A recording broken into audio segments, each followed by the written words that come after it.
Polyglobe presents German listening practice.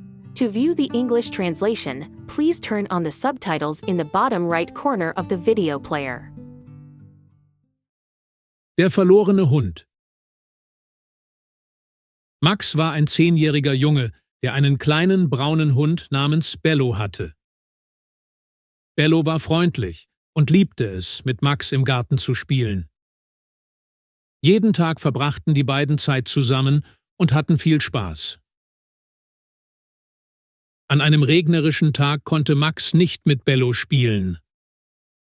Der Hund war traurig und blieb ruhig in seinem Körbchen.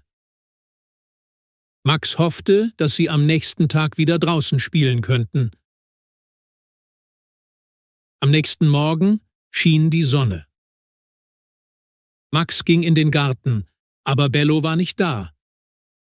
Er suchte überall, im Haus, im Garten, unter dem Tisch und hinter dem Schuppen, doch Bello war verschwunden.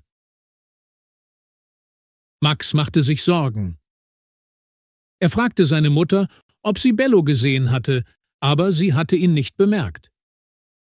Max verließ das Haus und fragte die Nachbarn. Keiner von ihnen hatte den Hund gesehen. Eine Nachbarin vermutete, dass Bello vielleicht im Park war. Max lief schnell zum Park und suchte zwischen den Bäumen und auf den Wegen.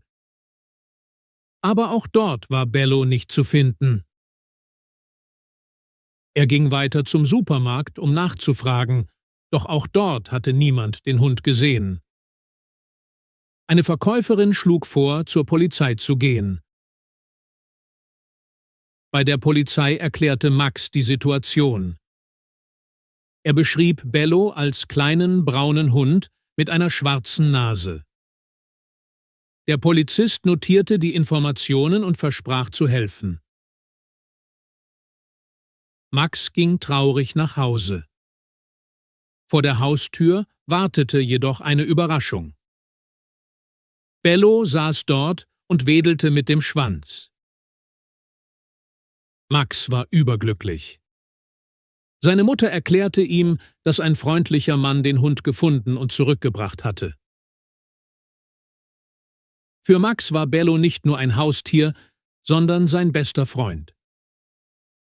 Die beiden waren wieder vereint, und Bello wirkte genauso froh wie Max. Ende.